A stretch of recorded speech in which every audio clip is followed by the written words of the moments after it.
All right, we're on live one.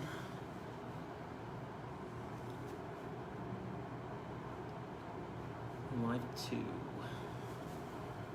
Okay.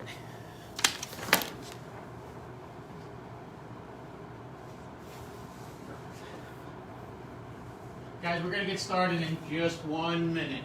1 minute. Sorry for the delay.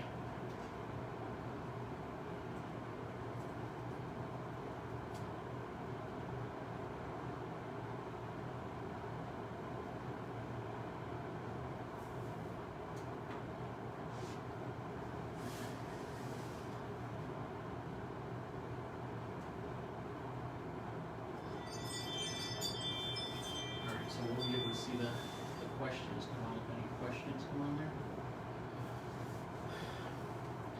Hey guys, welcome, Facebook Live here Thursday.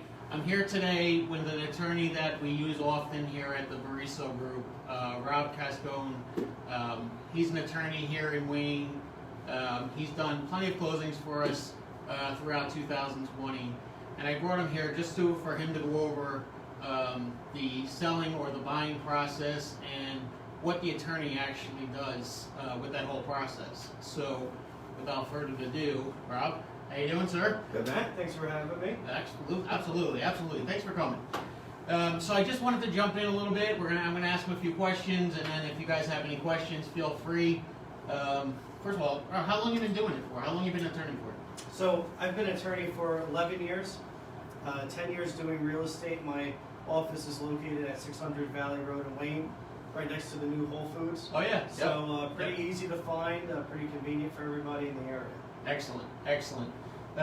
So tell me a little bit about your career. Tell me, like, what's the good parts about your career? Everybody thinks of an attorney like they're hard to talk to or something like that. Rob's like the most easiest going guy. So tell us a little bit about your career. What's the good parts about it? So the good part, I think any attorney would tell you, the best part of our career is actually getting to help people.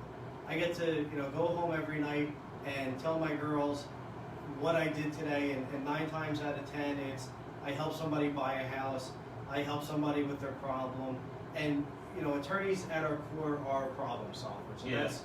that I take to heart. Some people call us counselors. More times than not, I'm a counselor, whether it's counseling someone through a legal problem, a relationship problem, a home closing problem. Oh yeah. And I take that to heart, Yeah. And that's the nice part is getting to help people. Same with a realtor, Yeah.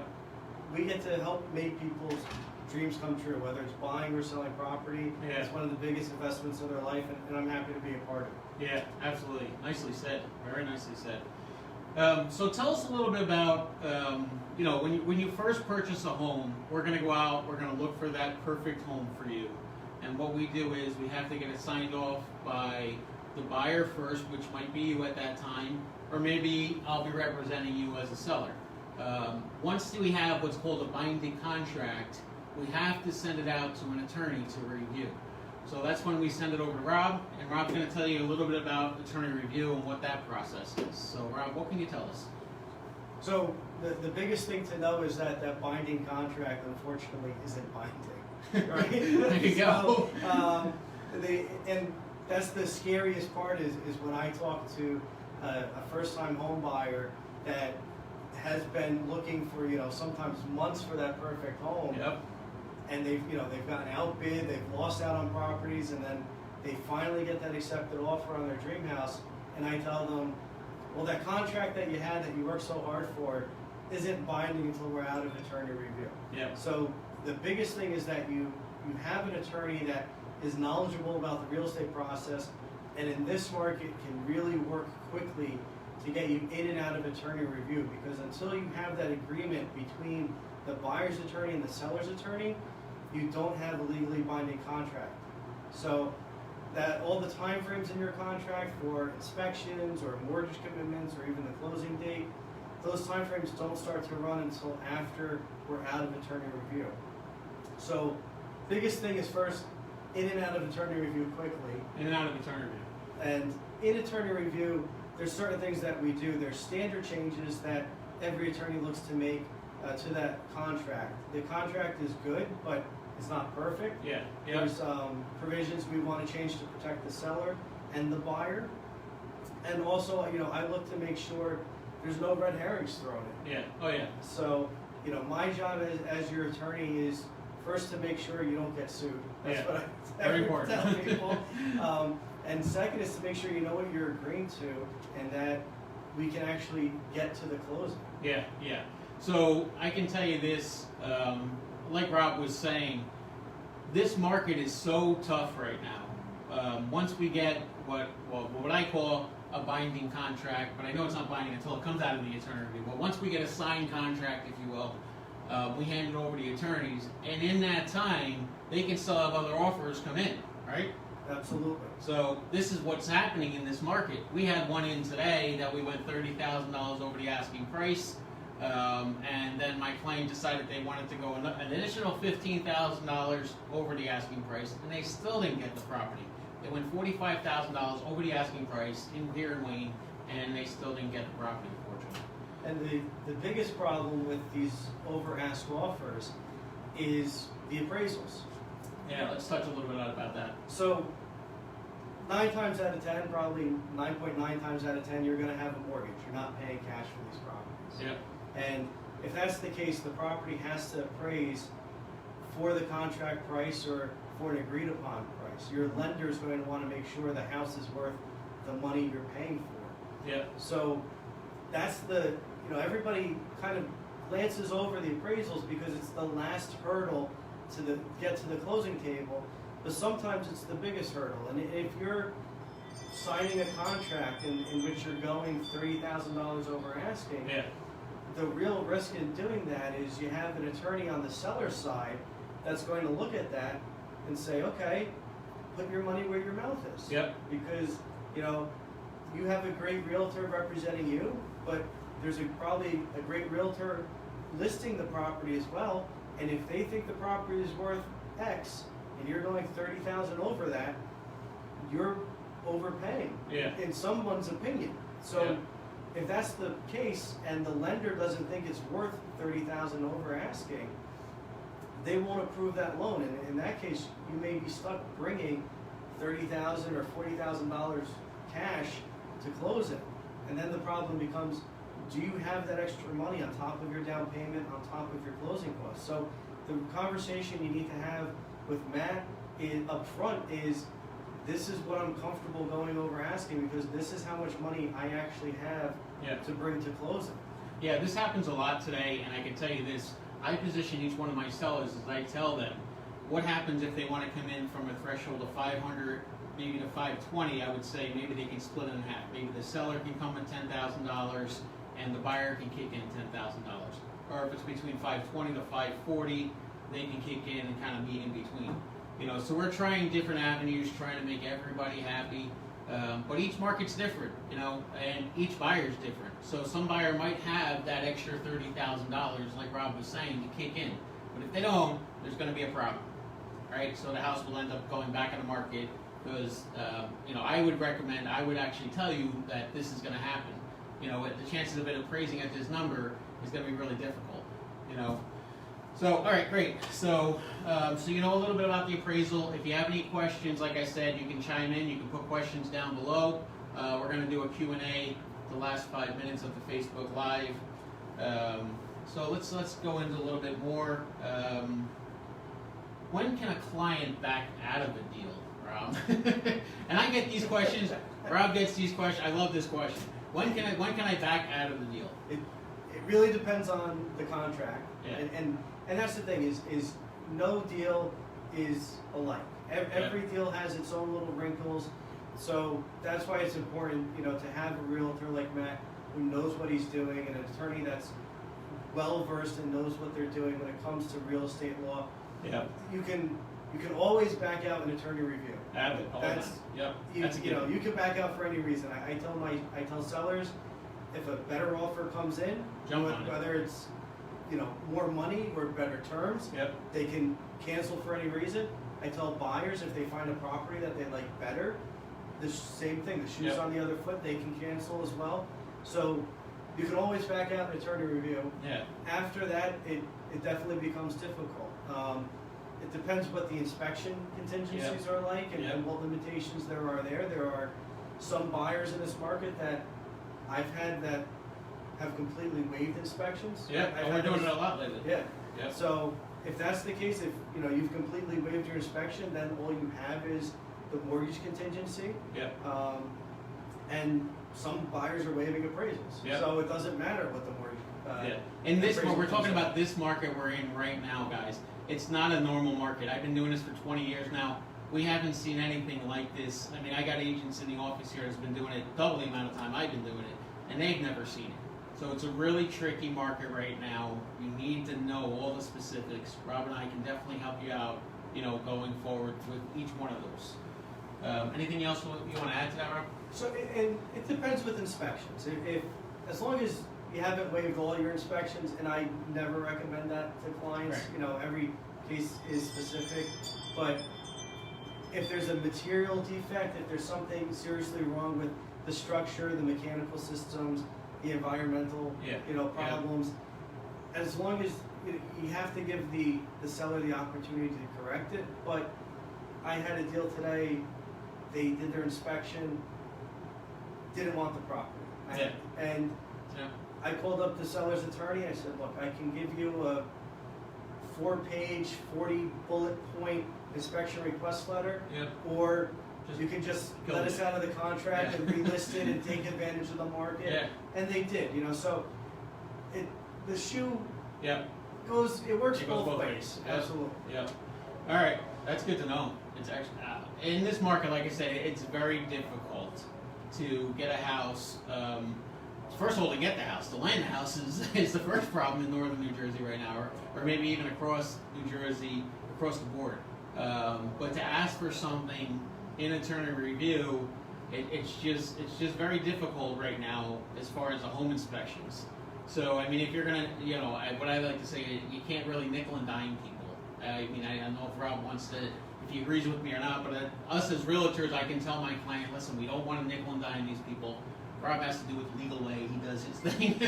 No, and you're absolutely right. And I tell clients all the time when we come to inspections, and I've seen it over my 10 years, a reasonable request letter usually gets a reasonable response. Yeah. And I can tell you from representing sellers, an unreasonable request letter will get you an equally unreasonable response. There you go. But if you're signing a contract and your question is, what is my out? Yeah. I think you need to rethink signing that contract. You're making a huge investment. You want to be happy with the property you're buying, and you want to hope that everything goes well and that you don't need an out. Yeah, that's a very good point, and I'm going to reiterate that what Rob just said. If you're asking him, how can I get out of this deal? You need to reconsider this whole process. You're literally buying one of the biggest investments, if not the biggest investment of your life. So you just need to consider what you're doing here. If you don't want it, then you're wasting everybody's time. I'm pretty straightforward with everything. I mean, that's what it is. All right, great. So let's see. What else can we talk about in the ways of the attorney? How can they reach you? How can they access? What's the best way to contact you? Phone's the easiest way. Call the office. You can go on the website, cascone-law.com. Leave a message there. Email. You can actually text the office number. Okay, there you go. So that's an easy way. But I pride myself on being very available to my clients. Maybe not as available as the real estate agents are. They work 24/7. I work 24/5. I'd like to say. There you go. I do work. I get emails and texts over the weekend, and I try to respond as quickly as possible. Yeah, I can tell you, like, if I send him an email at 10 o'clock at night, he might be emailing me back. Maybe, I don't know. My wife doesn't like it. But, but I do. Yeah. All right. I mean, is there anything else you can add to it? I mean, what else can we talk about in ways in the attorney that they can add value to my clients? I mean, I want to make it clear, a lot of times I get calls from clients and they don't know why they're calling me. And it's not Matt's clients, but it's just some random person calls me up and say, I found your website, I found your phone number, I'm my agent says I need an attorney, and I don't know why, right? So the why is that it's a team effort, it's a collaborative effort. Yep. The hardest part in this market is finding the house, right? As the buyer, the hardest job is Matt's job to find you that home and to get your offer accepted. Yep. Unfortunately, that's only the first half of the equation. Yeah, that's just the beginning. You know, a lot of emphasis is put on let's get the offer accepted. Yep. Unfortunately, the offer isn't worth much unless you close. Yep. So that's where the attorney steps in to do that contract review. I review every home inspection report. Yep. I make a list of the inspection requests that I think are legitimate, and I go over that with my clients, and I tell them this is what I think you should ask for. At the end of the day, it's your home. You need to be happy with it, and I'll ask for whatever it is you want, but this is my counsel, this is Yeah. my advice. Yeah. And, the attorneys are the ones that negotiate those inspection requests. Yep. The agents do help out, of course. And then it's the title work to make sure you can get clear title and ownership, that no one has any other claims to the property, to review the surveys, and to, finally get you to that closing table. And then especially in this market, at the very end, it's, can we meet the closing date? Is the mortgage, is the mortgage cleared in time? Is everything in place? Yeah. Do you need a rent back agreement? Do you need a use of occupancy agreement? And that's where we get a lot of last minute Hiccups at the end. Is, we have contracts that are contingent upon 3 other properties closing. Yeah. So the house you're buying, you might not be able to close on it until your sellers buy something, and they might Becomes a be able snowball to do effect. that until it's this huge chain reaction. Yeah. And then it becomes working with 4 other attorneys in this chain as to, well, who can give, who can move out, who can stay. And that's the last minute stuff that we hope we don't encounter, but especially in this market, it's on almost every other deal we're seeing this happen. So that's why it really is important that you have an attorney that does this on a daily basis.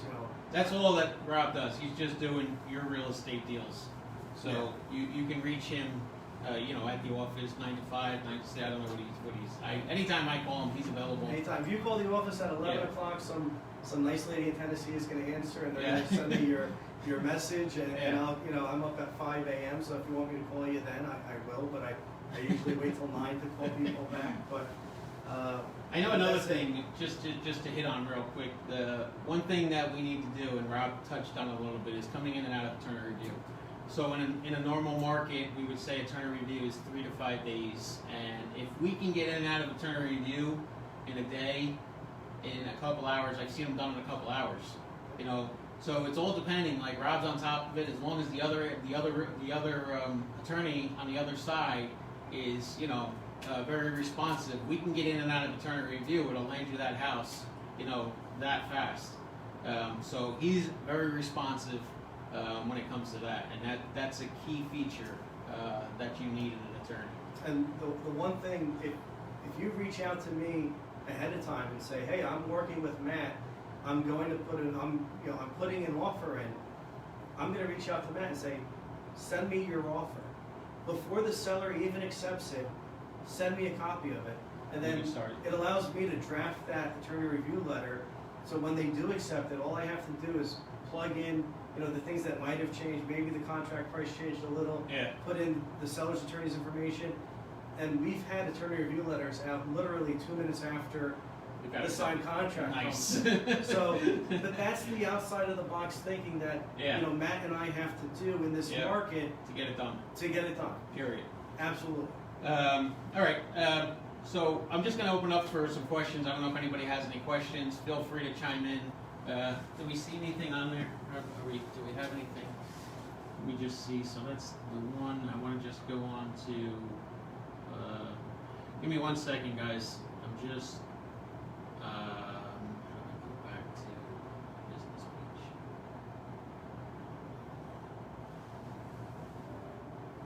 Where is it?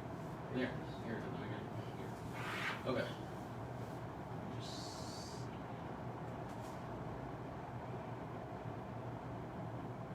Okay. So I don't think there's any questions right now. If anybody has any questions, now's the time. I think we got a few more minutes. If nobody's got anything, we're gonna log off. I think.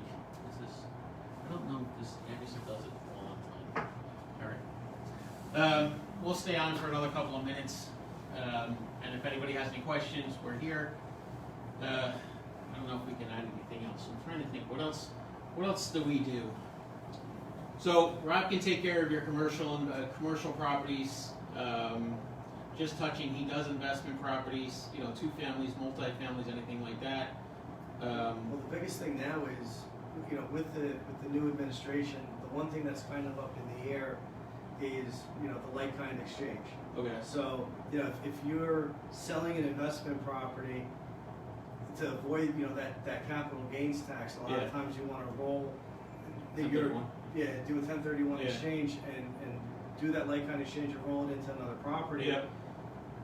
Honestly, in the last 10 years, in the last 9, I didn't do any for 9 years, and then in the last year, with the market how it is, we've done 3. Really? So, I think people are. Why don't we touch on that a little bit? So what he's saying is, so if you have an investment property and you're going to maximize on your investment in today's market, to tax defer we're not in any way accountants or anything like that, but what I can tell you is you can do what's called a 1031 exchange, where you can drop the taxes that you're going to be paying, which is somewhere around 17% or something like that, give or take. Yeah, it's somewhere around that number. You can drop it into another property doing what's called a 1031 exchange. So Rob was just touching in a little bit about it, but maybe you can share what you know about it. So the biggest thing is it has to go through a qualified 1031 exchange company. Right. So your profit from that sale has to be held in their escrow account. Yep. And then you have a certain amount of time to identify properties that you want to purchase, and then you have an additional amount of time to actually complete that purchase. Exactly. To avoid those tax consequences. So it's kind of up in the air whether that process is going to change or whether it's going to be as beneficial as it currently is. Right. So I think a lot of investors are kind of, running to do that now to take advantage of the program. Oh, absolutely. Yeah. And I don't know if it's true or not, but I think I heard last year that you can tax defer the property to a second property. Just say if you wanted to buy a property down the shore, is that like the same thing as a 1031 exchange? It might be. I don't know. That you have to talk to an accountant. Talk to the accountant about it. Yeah, somebody was telling me that I was selling a house last year, and I said, I can just drop the gain into my shore house that I'm going to be purchasing. So it should be. Well, it is a like kind. It's kind of the same it thing should be, with the investment and dropping it, moving it around. Right. All right, I think we're good to go here. I don't think anybody's got any questions right now. So, Rob, thanks, man. I know the whole COVID thing, but he's a good man. I'm a good man. We're both firemen, so it's all right. I got my 2 shots. I'm all right. There you go. He's good to go. So feel free to reach out to Rob. You want to share your number one more time? Sure. So it's 973-513-4181. The website is cascone-law.com. And we'll reach out to Matt, and he can text me all hours of the night. So there you go. You can definitely get hold of me that way. And you can always reach out to me, 973-495-5469. My group is here for you anytime. I'm here for you if you have any questions. And that's it, guys. I hope everybody's having a great day. It's like 2 degrees outside right now. It's freezing out there. That's the first thing Rob said when he walked in. And that's it. All right, guys. Hope you're having a great night. We'll all talk soon. Thank you. Take care.